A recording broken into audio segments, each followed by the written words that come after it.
Se desató la lluvia fuerte. Muy buenas noches, son las 19:05 del viernes 9 de octubre de 2020. Estamos en el Palacio Nacional de México, en la Ciudad de México, y vamos a iniciar la conferencia de prensa diaria sobre COVID-19, la pandemia causada por el coronavirus SARS-CoV-2. Hoy tenemos el informe técnico y tenemos el semáforo. Es viernes de semáforo. Tenemos algunos cambios que es importante tomar en cuenta. Los va a explicar el doctor Ricardo Cortés Alcalá, director general de Promoción de la Salud, y vamos a hacer énfasis en la importancia de observar el semáforo de riesgo COVID para tener una mayor precaución durante el periodo de desconfinamiento. Y enseguida abrimos a preguntas y respuestas. Por favor, doctora Lomía, si es tan amable. Con mucho gusto, señor subsecretario. Bienvenidos a la conferencia vespertina número 222. A todas y todas las personas que nos ven de manera tanto virtual a través de los diferentes medios como los que están aquí en el recinto. También es el día número 132 ya de esta nueva normalidad, precisamente caracterizada por las intervenciones del semáforo de riesgo COVID, que el día de hoy se va a presentar en relación a su implementación para las siguientes 2 semanas a partir del próximo lunes, pero se anuncia siempre los viernes precisamente para dar el tiempo necesario a la población de atender las indicaciones que para este momento ya las autoridades locales, porque ellos tuvieron conocimiento de la evaluación de riesgo días atrás, están implementando para salvaguardar lógicamente la salud, pero en función del riesgo que tengan en cada entidad, también permitir ciertas actividades en los espacios públicos, en lo social, para lógicamente también poder lograr este balance del que siempre hemos hablado entre la protección de la salud, que es muy importante, pero también el bienestar social, que es necesario para poder tener esta salud. Veamos la siguiente diapositiva. Vamos a actualizar el escenario nacional. Ya tenemos algunos días que pasamos los 2 millones de personas que en su momento han recibido una valoración clínica, epidemiológica, una atención médica en alguna unidad de salud. El día de hoy son más de 2.068.000 y que a través entonces de esta evaluación han podido ser identificados como casos sospechosos de la enfermedad, esto porque presentaban signos y síntomas compatibles con la misma, y la gran mayoría de ellas, estamos hablando más del 92%, también se le realizó una prueba de laboratorio para poder identificar si había o no la presencia del virus SARS-CoV-2 en sus vías respiratorias. Esto se hace, como sabemos, a través de la toma de un hisopo faríngeo o nasofaríngeo, es decir, a través directamente de la boca o a través de la nariz. La idea es llegar a la zona de la faringe y poder recolectar la muestra, células y en su momento secreciones que pueden contener lógicamente el virus SARS-CoV-2 y de esa manera se identifican.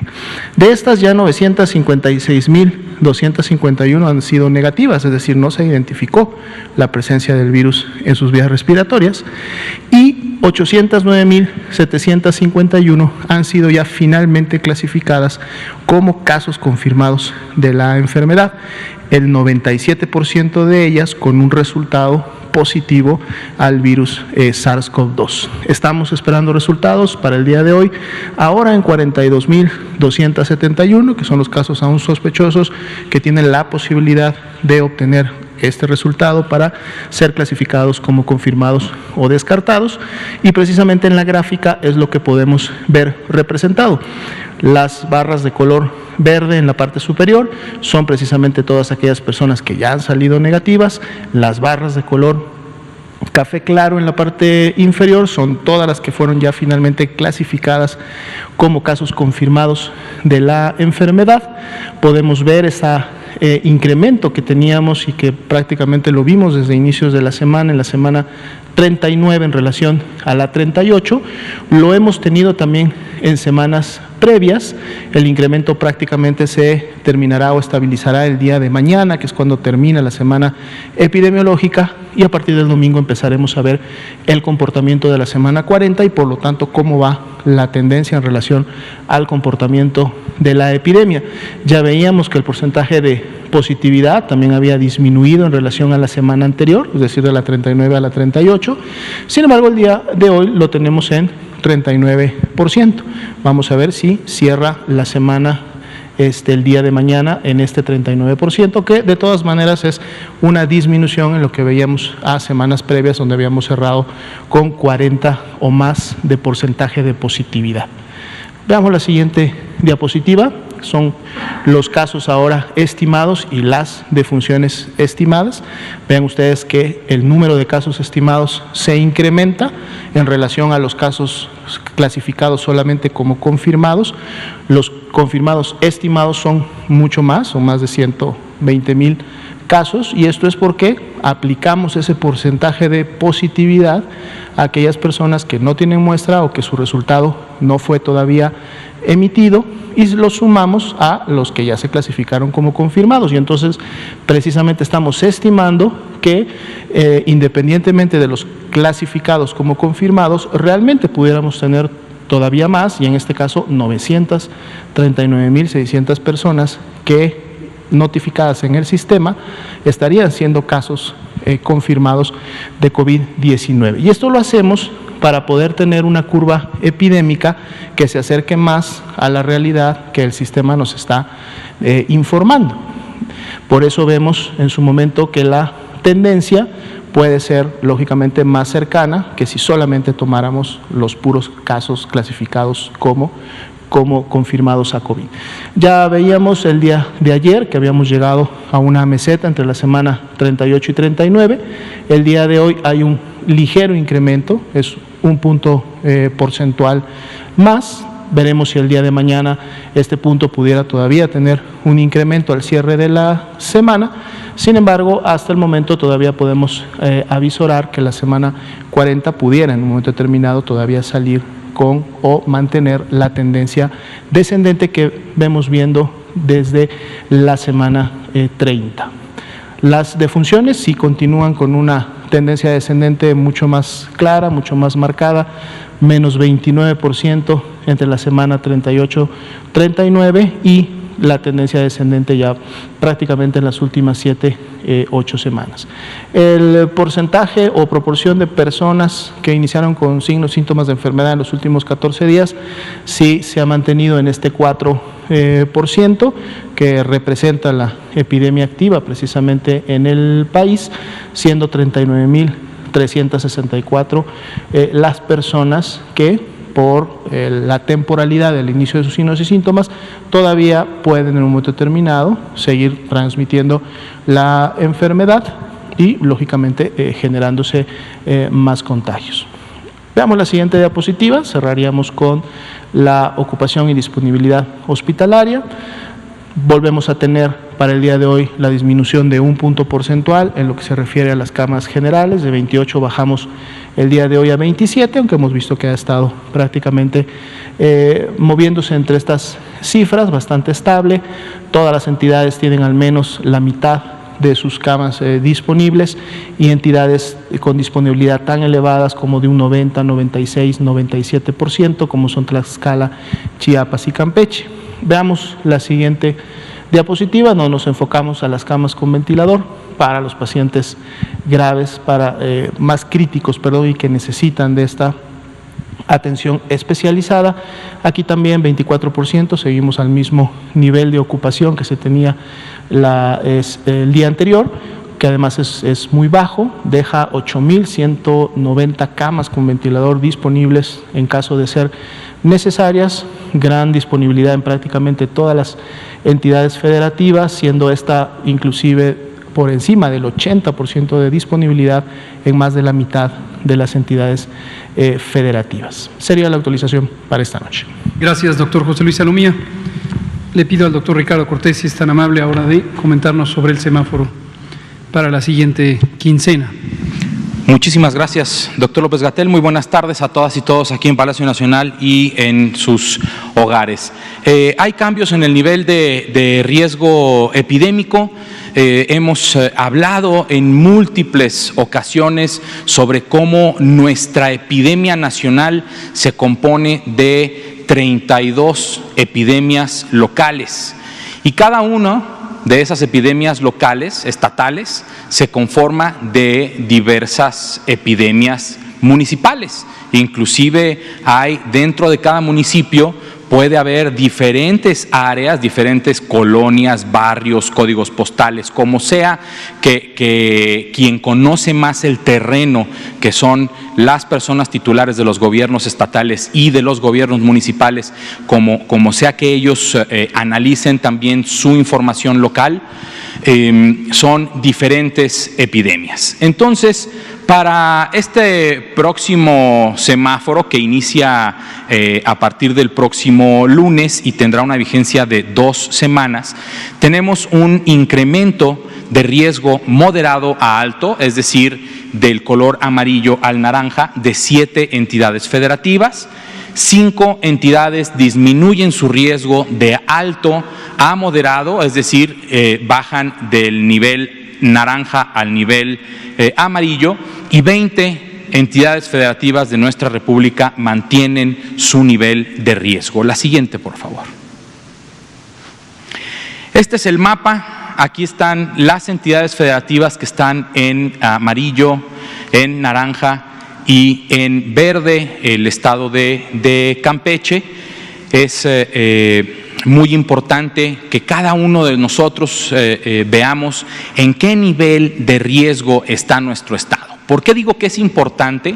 Porque esta herramienta de estimación de riesgo, también ya lo hemos comunicado en diversas ocasiones, no es una evaluación sobre las políticas públicas, no es una evaluación sobre el comportamiento del empresariado, no es una evaluación de nada, es una estimación de cuál es el riesgo que tengo yo como persona si salgo a la calle a hacer mis actividades habituales cuando el riesgo es alto o el riesgo es máximo, y además de no cuidar ese tipo de actividades, no lo hago con las debidas medidas de precaución, las medidas básicas de precaución. Entonces, la siguiente, por favor. Seguimos en 0 entidades con máximo riesgo, el color rojo. 17 entidades ahora se encuentran en un riesgo alto, 14 entidades en riesgo moderado y 1 entidad en riesgo bajo. Ahora, estos cambios, como comenté, de las diferentes epidemias dentro de cada país, hablando del nuestro, 32 epidemias diferentes de 32 entidades federativas, y cada una tiene su dinámica interior. Vamos a poner el ejemplo del estado de Chihuahua, que como podrán haberse dado cuenta de la estimación del riesgo anterior que publicamos hace 2 semanas, ahora incrementó un poco su riesgo, y eso fue suficiente para que pasara del nivel moderado al nivel alto. Esto después de analizar la información local y de hablar con las autoridades locales de salud y del gobierno del estado, estamos viendo que se está dando en un foco, como dicen los que presentan o hemos presentado mapas de calor, hay un foco que tiene un incremento en la actividad en la zona de Ciudad Juárez. Eso quiere decir que el incremento de riesgo del estado de Chihuahua se está dando más por un incremento en la actividad del virus en la zona de Ciudad Juárez que en todo el estado. Esto, ¿por qué lo comentamos? Lo comentamos porque es muy importante para seguir avanzando en la mitigación de la epidemia. La siguiente, por favor. ¿Por qué?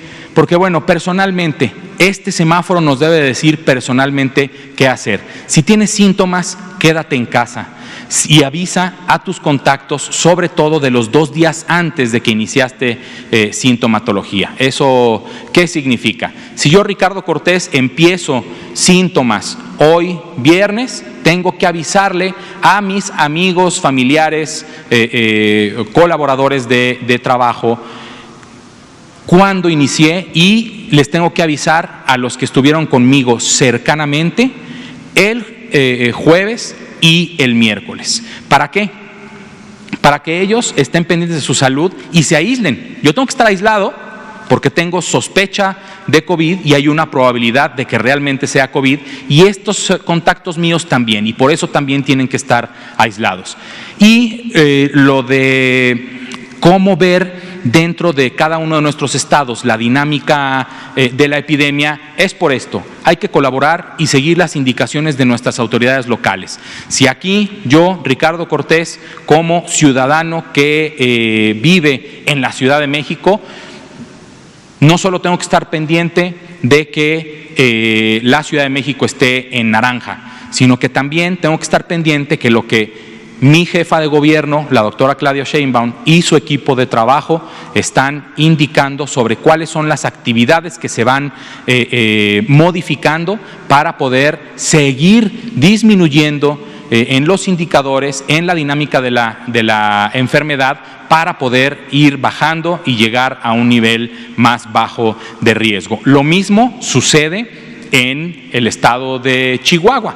El estado de Chihuahua saldrá a seguramente anunciar qué significa este cambio en el riesgo, que está dado principalmente por un foco en Ciudad Juárez, y cuáles van a ser las actividades que en conjunto el gobierno local, la sociedad y el empresariado tienen que hacer para regresar a una disminución del riesgo, sobre todo en esta zona de Ciudad Juárez, para retornar a el nivel de riesgo amarillo.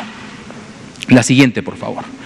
Si tenemos síntomas respiratorios y además formamos parte de estos grupos de mayor riesgo, hay que acudir de inmediato a recibir atención médica. ¿Para qué?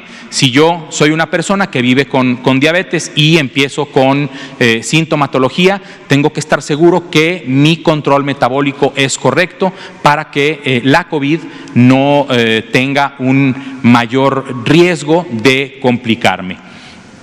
Hay que recordar los signos de alerta de esta enfermedad: la falta de aire, el dolor en el pecho, la fiebre persistente, desorientación, somnolencia, y si tenemos la oportunidad de tener un pulsoxímetro en casa, o si el gobierno local está acudiendo casa a casa a buscar personas con sintomatología y le ofrecen y traen el pulsoxímetro, déjese tomar la oximetría. ¿Por qué? Porque si tiene una saturación menor del 93% de oxígeno, esto es un signo de alerta y hay que ir a un hospital a atenderse. Si tienes una emergencia, marca al 911.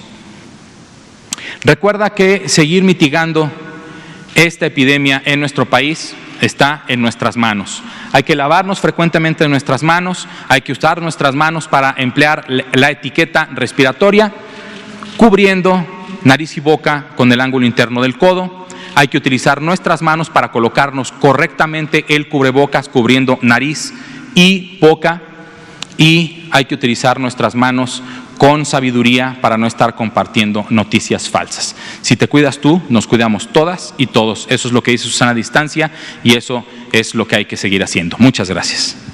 Gracias, doctor Ricardo Cortés.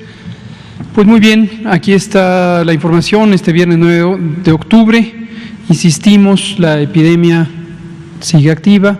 Tenemos un trecho de 9 semanas consecutivas en descenso. Entre la semana más reciente, de acuerdo con el reporte, tenemos ya un descenso que no se concretó. Tenemos, de hecho, un pequeño incremento de 1%. Mañana cierra esta semana. Estamos viviendo en la semana número 41 y mañana cerrará la información de la semana 39, que es la que muestra este incremento de 1% con respecto a la semana 38. Y además, el porcentaje de positividad ya no continuó disminuyendo, había llegado desde 59% en la última semana de julio, la semana 29 del año, hasta 37%, pero ha estado oscilando entre 37, 38 y ahora 39%. La magnitud absoluta de este porcentaje de positividad no es interpretable por sí misma, lo relevante es que se hace con una metodología consistente y entonces podemos identificar cómo va variando el porcentaje de positividad. Tenemos que estar al pendiente, no olvidar que las medidas de precaución son sumamente importantes, que todavía no existe un tratamiento médico, farmacológico específico contra el virus SARS-CoV-2, que todavía no existen vacunas que hayan sido autorizadas en ninguna parte del mundo, vacunas que hayan ya demostrado seguridad y eficacia. Deseamos que pronto haya una vacuna en el mundo y México, el gobierno de México, está haciendo todos los esfuerzos necesarios para tener las vacunas lo más pronto posible, lo más oportunamente posible, siempre y cuando son seguras y eficaces, pero lo más oportunamente posible. El martes próximo vamos a estar presentando información sobre esto, según ha anunciado el propio presidente de la República. Las medidas de precaución, por lo tanto, ya lo dijo el doctor Ricardo Cortés, se basan fundamentalmente en el distanciamiento físico, mantenernos a sana distancia, a 2 metros la mayor parte del tiempo de toda otra persona, en especial cuidar el contacto de la vía respiratoria, que es el mecanismo por el que pueden fluir las partículas líquidas. Utilizar el cubrebocas, que es un mecanismo útil para disminuir la salida de estas partículas líquidas, incluyendo los aerosoles, y disminuir con ello los contagios a partir de la persona infectada.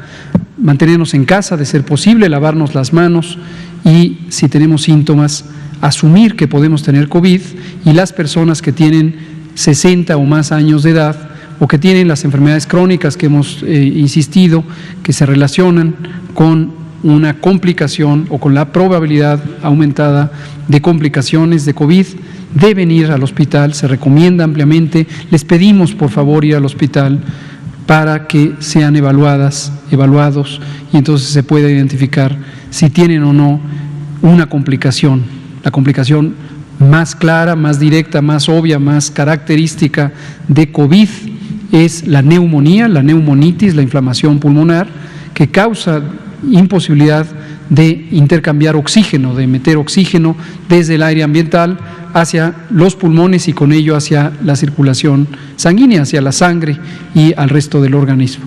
Entonces es importante esta valoración temprana. Y un último comentario, resumiendo aquí o retomando lo que ya explicó el doctor Cortés en forma detallada respecto al semáforo, no perder de vista que el semáforo es una guía de referencia. Lo importante del semáforo es que es un solo semáforo con una metodología pública, transparente, trazable, que ha sido cuidadosamente diseñada con la colaboración y asistencia de personas especialistas en múltiples campos, incluidos los colegas de la Universidad Nacional Autónoma de México y el Centro de Investigación en Matemáticas, que nos ayudan a hacer la evaluación periódica en forma independiente de la propia operación de gobierno. Y agradecemos en ello el esfuerzo de CONACYT y la doctora Álvarez Builla en coordinar toda esta asistencia científica. En su momento también agradecemos a los 32 gobernadores, la gobernadora de Sonora y la jefa de gobierno de la Ciudad de México, quienes directamente o a través de sus equipos técnicos contribuyeron a enriquecer este semáforo. Entonces, no perder de vista, es un solo semáforo, pero eso no quiere decir que se pierda la atribución de las autoridades estatales. Todos y cada uno de los mandatarios y las 2 mandatarias estatales son autoridades sanitarias. Las decisiones específicas que se toman en cada entidad federativa para abrir o mantener cerrados los espacios públicos, el comercio, los trabajos, las actividades recreativas, las actividades sociales, diversas actividades económicas, es una decisión de su gobernador, su gobernadora o la jefa de gobierno. No es una decisión del Gobierno de México. ¿Por qué razón? Porque por ley las personas titulares del Poder Ejecutivo estatal son autoridades sanitarias. Y es muy importante confiar en ellas, confiar en ellos y respaldar sus decisiones, porque nadie mejor que ellas y ellos conoce el acontecer específico del Estado. Uno de los ejemplos que poníamos hoy, y lo hemos citado en varias otras ocasiones, es el de Chihuahua. El gobernador de Chihuahua conoce con mejor detalle de lo que podríamos conocer en el gobierno federal cuál es esta realidad compleja en donde en la región de Juárez hay mayor intensidad de transmisión, hay mayor movilidad en el espacio público comparado con la capital del estado o la región centro y sur. Este es uno de los ejemplos, hemos hablado de muchos otros, también hemos reconocido el éxito que se ha logrado en algunas entidades federativas por mantener una organización muy cuidadosa del proceso de desconfinamiento. Esta semana tuvimos una conversación, por cierto, con la secretaria de Desarrollo Económico de Puebla, a quien hemos felicitado, a ella como líder del área de Desarrollo Económico, al secretario de Salud de Puebla también y por supuesto al gobernador Miguel Barbosa, porque han tenido uno de los modelos más estructurados de desconfinamiento, considerando con mucho rigor científico y mucha calidad técnica el balance entre la utilidad social y económica de las distintas actividades respecto al riesgo de que pudieran contribuir a la transmisión de la enfermedad. Y también hemos felicitado al gobernador y el gobierno de Campeche, al gobernador Aiza y al secretario de Salud y a todo el equipo de gobierno en Campeche, que han sido el primer estado que logró llegar al semáforo verde, vuelven a estar en semáforo verde y han mantenido mucho cuidado, mucho rigor en este sentido. Vamos a abrir a preguntas y respuestas. Empezamos con Héctor García, de Grupo Cantón, Periódico Basta. Gracias, subsecretario. También quiero hacerle una pregunta al doctor Ricardo Cortés Alcalá. La primera pregunta, doctor Cortés, con esta información que nos da de que se detuvo el descenso en los contagios, en los portadores, y con la información que nos llega de Europa de que en Madrid se decretó una emergencia en la ciudad por 10 días, ¿Qué sigue aquí en la ciudad, bueno, en el país? ¿Se encienden los focos? Hay que estar en alerta, autoridades y población, para que no caigamos precisamente en esa situación.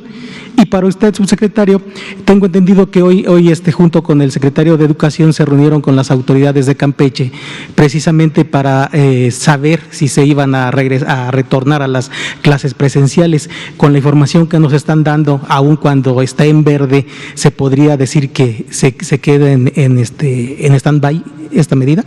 Gracias. Empiezo con esta última. No fue hoy, fue la semana pasada, pero efectivamente no lo habíamos comentado aquí y ese es el sentido de la conversación. Con el secretario Esteban Moctezuma lo hemos comentado, hemos tenido una colaboración estupenda, muy detallada, muy puntual. La Secretaría de Educación Pública y el propio secretario han estado muy atentos a mantener todas las medidas de seguridad sanitaria, no solo en los recintos escolares, sino en general en toda la actividad del sistema educativo nacional. Y tuvimos la conversación con Campeche porque se había estipulado que al llegar a semáforos verdes se podría, no que se debería, se podría considerar la apertura de las actividades escolares. Tuvimos esa muy productiva reunión por videoconferencia con el gobernador Aiza, con su equipo de trabajo, todo su gabinete, y fue muy enriquecedora la conversación. El gobierno de Campeche nos expuso diversas motivaciones para seguir manteniendo una cuidadosa apertura programada, y aunque han tenido el éxito de tener un descenso en la curva epidémica por ya 12 semanas consecutivas y han llegado al semáforo verde, prefieren no abrir las escuelas todavía. Y entonces lo que tomamos una decisión consensuada de manera análoga a cómo las autoridades administrativas y políticas de los estados son autoridad sanitaria, también son autoridad escolar. Y los gobernadores tienen la facultad de decidir sobre la actividad escolar. Es tan buena la comunicación con los 32 entidades, tanto en el sector salud como en el sector educativo, que precisamente a partir de estas reflexiones colegiadas podemos llegar a decisiones de consenso. Y el consenso fue entonces que mantendríamos la observación de cómo se comporta la situación epidemiológica en Campeche y dependiendo la trayectoria, es decir, el cambio respecto al tiempo de los indicadores, reevaluaríamos si es conveniente. Por otro lado, el maestro Moctezuma, el secretario de Educación Pública, ha externado que considera más pertinente que se logre varios estados que estén en verde antes de pasar a la apertura, por distintas razones de la dinámica administrativa y la logística y la actividad también laboral. Sería más deseable que llegáramos a tener un cambio ya más continuo en varios estados hacia la reducción de la epidemia antes de proceder a abrir. Y una que no debemos olvidar, aquí la hemos dicho una y otra vez desde junio, es la predicción de que durante la temporada de influenza, la temporada de otoño-invierno 2020-2021, puede haber un rebrote. Y hemos explicado innumerables ocasiones que el concepto de rebrote no quiere decir que primero hay que llegar a una extinción de la epidemia para después llamarle rebrote. Sencillamente con que cambie la tendencia, llevamos estas 9 semanas consecutivas en reducción, si empezara ahora a aumentar la intensidad epidémica, de acuerdo a los distintos indicadores, la incidencia de hospitalizaciones, la mortalidad, etcétera, hablaríamos de rebrote. Todavía no ocurre esta situación, no nos gustan nada estos estancamientos en la trayectoria de descenso de la epidemia, los que acabamos de comentar, pero hay que mantenernos expectantes. Como hemos dicho también muchas veces, es la convicción de este gobierno que cuando las cosas van bien, se comunican. Cuando las cosas no van bien, se comunican. Esto es un proceso que se hace junto con la sociedad. Tradiciones gubernamentales antiguas, anteriores, eran siempre decir que todo iba bien y cuando las cosas no iban bien, ocultarlas o deformar la realidad o rasurar los datos o censurar. Aquí no ocurre así. Cito a nuestro presidente, somos distintos. Gracias. Muchas gracias por la pregunta y por la oportunidad de dar respuesta, doctor López-Gatell.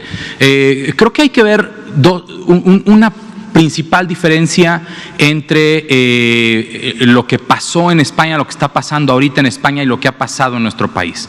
En España su primera ola fue explosiva sin control, totalmente. En un incremento de lo que estoy viendo ahorita en la plataforma de Our World in Data, actualmente España está más o menos un poquito por encima del nivel de su primer ola. La gran diferencia es el tiempo que se ha tardado ahora España del día que empezó esta segunda ola a este momento que está llegando a estos números de su primer ola. Y la diferencia es brutal en número de días. Y nosotros en México, pues tuvimos la fortuna de poder aprender de los demás. Por ejemplo, aprender de España y aprender de Italia, de cómo se presentó tan explosivamente y cuál era el momento preciso de hacer intervenciones no farmacológicas como la Jornada Nacional de Sana Distancia, que ha hecho, que ha sido uno de los pilares de la forma en que nuestra epidemia ha crecido de forma más lenta. Entonces, me parece que el mensaje es: nunca hay que bajar la guardia. Nunca hay que bajar la guardia, primero porque ya lo dijo el doctor López-Gatell, es una enfermedad que no tiene tratamiento, no tiene una terapéutica preventiva como todos la quisiéramos, que es la vacuna. Aún no está, no hay un tratamiento específico como sí lo hay con la influenza, con el oseltamivir, y lo que hay que hacer son medidas no farmacológicas: distancia física, lavado de manos, uso de cubrebocas, quédate en casa si estás enfermo. Entonces, no hay que nunca bajar la guardia y hay que seguir manteniendo esta tendencia a la baja, y me parece que con los datos que estamos viendo también de España, de cómo ha ido creciendo poco a poco, me parece que también hemos sido, así como aprendimos nosotros de otras experiencias para mitigar y aplanar la curva, definitivamente aplanada la curva. Eso es lo que significa, en lugar de un crecimiento brutal en 3 días, el mismo número de casos, irlos llevando a lo largo del tiempo para poder manejar también el número de personas que desafortunadamente enferman de la COVID-19. Entonces, mensaje: nunca bajar la guardia y mantener como una nueva cultura en esta nueva normalidad las reglas básicas de prevención. Muchas gracias. Gracias. Liliana Noble, de Pulso Saludable. Gracias. Tengo 3 preguntas, una para cada uno de ustedes.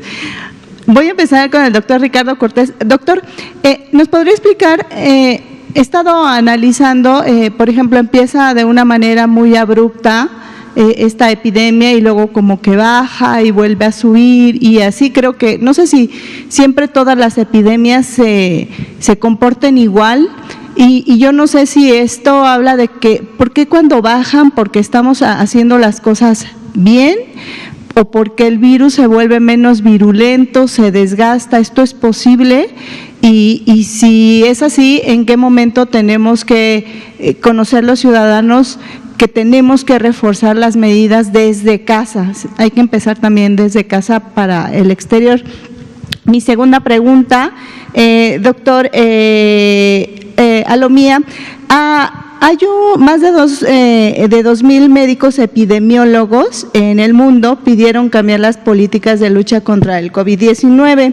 Les voy a mencionar algunos de los nombres de estos 2,000 que a lo mejor son gente que conocen: Sunetra, Gupta, Martin Kulldorff, y ellos hablan de la declaración de Great Barrington. En ella piden que las autoridades políticas eviten los confinamientos como respuesta ante el COVID-19, y también con ello se pueda permitir a los jóvenes y a la gente sana regresar a su vida normal, y en cambio aplicar una política de protección focalizada solamente a la población vulnerable. ¿Usted considera, doctora Alomía, que esa podría ser una estrategia viable y que si se pudiera aplicar en algún momento en el país? Y finalmente, doctor Gatell, pues siguen los estudios y los ensayos clínicos de la vacuna de AstraZeneca, pero uno de los participantes tras la prueba dio positivo al virus SARS-CoV-2. ¿Ahí qué sigue? ¿Cómo se visualiza esta vacuna en el trayecto para considerar si va a ser una de las efectivas o no? Gracias. Gracias. Adelante, compañeros. Muchas gracias. Una epidemia tiene diversas formas de comportarse. Depende de muchas cosas. La primera es del tipo de patógeno del que se trata. Esta epidemia empieza con un número importante de casos, un incremento alto en algunos países, en el nuestro, como ya lo explicamos, paulatinamente cómo ha ido caminando la epidemia. Cuando crece muy rápido, también baja muy rápido regularmente. ¿Por qué? Por diversas causas también. Uno, se empiezan a implementar ciertas medidas, en este caso no farmacológicas, para la mitigación. 2, el número de susceptibles que están en la calle crece muy rápido y también se puede acabar muy rápido, dado que además de que crece muy rápido, se implementan las medidas farmacológicas y casi automáticamente el descenso es igual de rápido. Diferente cuando tenemos la oportunidad de tener aprendizajes de otros países y empezamos estas actividades de mitigación en un tiempo previo a que la curva epidémica crezca con demasiada velocidad, que es el caso que estamos viendo en nuestro país. Así es. En relación a la segunda pregunta y de este posicionamiento que menciona, yo podría hacer 2 comentarios. El primero sería que lamentablemente una intervención que en un momento determinado se pueda estandarizar o que sea similar a nivel mundial para todos los países, ¿no? Es decir, no hay una fórmula mágica o única que si yo la aplico en mi país en el cual resido, voy a tener los mismos resultados que los tendría en mi país vecino del sur o en mi país vecino del norte. Es por eso que las intervenciones en materia de salud pública deben de ser siempre diseñadas con base en el conocimiento de la población en la que uno está. Inclusive dentro de un mismo país, esta situación podría cambiar a nivel estatal, a nivel municipal, ¿no?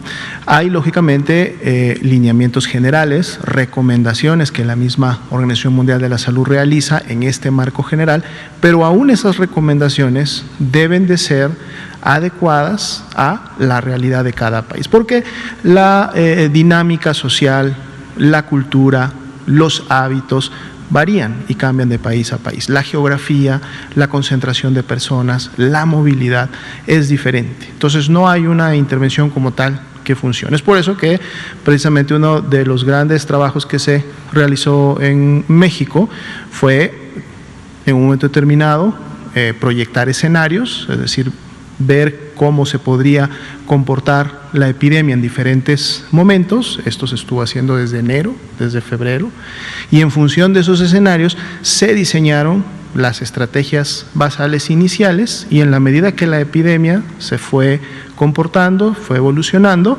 las estrategias fueron en su momento siendo acomodadas, adecuadas a la situación correspondiente, y pues bueno, los resultados de alguna manera los hemos estado viendo en comparación a otros países. El punto 2 sería que, si bien es cierto, los jóvenes, niños, adolescentes, jóvenes, en su momento no pertenecen, o no se ha evidenciado, y esto no solo en México, a nivel mundial, no pertenecen a grupos de riesgo, y que por lo tanto ellos en sí mismos pudieran tener algún problema en relación a la infección, recordemos que estas personas, estos jóvenes, no están solos, viven con padres, viven con abuelos, ¿sí?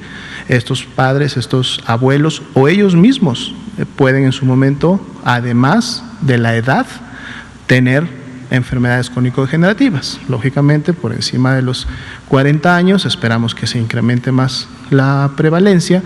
Entonces, no es tanto un enfoque como tal de este grupo, sí, dejemos lo que se infecte, dejemos lo que se convierta en una…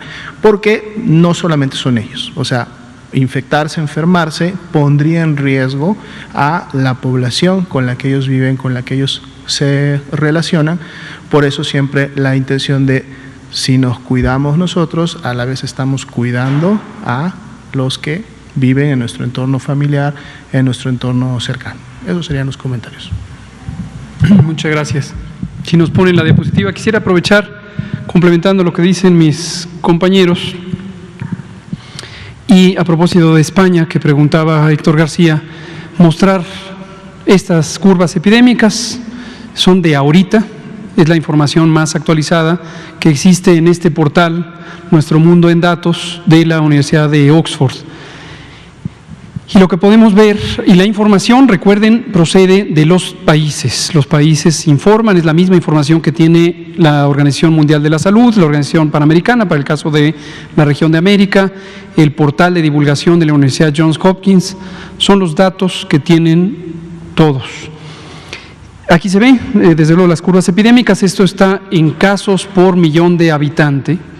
Son casos de COVID por millón de habitantes, por lo tanto es una comparación apropiada en dos países, España, México, que tienen tamaños poblacionales diferentes. La población de España es un poco más de 65 millones de personas, es decir, casi la mitad de la población que tiene México, gruesamente es la mitad de la población, pero como son casos por millón de habitantes, se puede hacer una comparación directa, por lo menos en términos de la incidencia, que es el número de casos nuevos, precisamente de acuerdo al tamaño poblacional. Pero lo que interesa aquí es ver la trayectoria de dos epidemias. Ya se comentaba, primero en la pregunta de Carlos y ahora en la de Liliana, si esto es común, que pueda haber comportamientos de un primer ciclo de transmisión y luego otro. Desde luego que sí. Es extraordinariamente variante la trayectoria, la forma que tienen las curvas epidémicas. Lo que reflejan es la ocurrencia de un proceso de enfermedad medido por el número de casos en esta situación, casos por millón, respecto al tiempo. Y, como comenta el doctor Ricardo Cortés, no solamente es variante entre países, es variante al interior de países. Aquí, habitualmente los martes, en el Pulso de la Salud, hemos presentado las curvas epidémicas de cada una de las entidades federativas y han visto ustedes trayectorias completamente diferentes. Hay trayectorias en donde sube, baja. Hay otras que se mantiene, sube, baja, sube, baja, sube, baja. Hay otras que subió, bajó, volvió a subir. Hay unas que se mantienen en meseta, etcétera. ¿De qué depende que se comporte de una manera o de otra y por lo tanto que la forma de la curva epidémica sea una u otra? De muchísimos determinantes, muchísimas causas, factores, variables que tienen que ver con la dinámica de transmisión. Le llamamos dinámica de transmisión a el cambio en el tiempo y en el espacio de los contagios. Es la propagación de los contagios o del virus que se contagia de persona a persona. Este es un virus, el SARS-CoV-2, igual que el de la influenza, que no tiene reservorios, no tiene depósitos en sustancias inertes, cuando no menos no por tiempos significativos. No es que se pueda contagiar por agua, como ocurre con los virus que causan enfermedades infecciosas del aparato digestivo. No se transmite por vía sexual, no se transmite por contacto indirecto a través de instrumentos, no se transmite por sangre, no tiene otras maneras de transmisión, no se transmite por heces, por materia fecal, no se transmite también. Todo eso ha sido estudiado. Es improbable que se transmita a través de animales o vectores. Es una paradoja interesante. Aunque le llegó a la especie humana a partir de otras especies animales silvestres, es improbable que en este momento, durante la epidemia, haya animales, incluidos los animales domésticos, que puedan ser el mecanismo de transmisión. Su perro, su gato, su canario, su gallina, su caballo, no van a ser un mecanismo de transmisión. La transmisión es persona a persona. Pero estos son solo unos de los determinantes: la densidad poblacional, la movilidad poblacional, las características de la población en términos de comorbilidades, es decir, de enfermedades previas, donde en México hemos destacado la importancia de las graves y grandes epidemias de diabetes, obesidad, desde luego de las intervenciones. Y aquí hemos hecho este comentario una y otra vez sobre el aplanamiento de la curva. Una vez más lo volvemos a mostrar. Lo que ya decía el doctor Cortés, España tuvo al inicio esta epidemia de carácter explosivo. Esta trayectoria de la epidemia, aumentan los casos día por día de manera muy rápida, es propia, lo mismo pasó en Italia, lo mismo pasó en otros países europeos.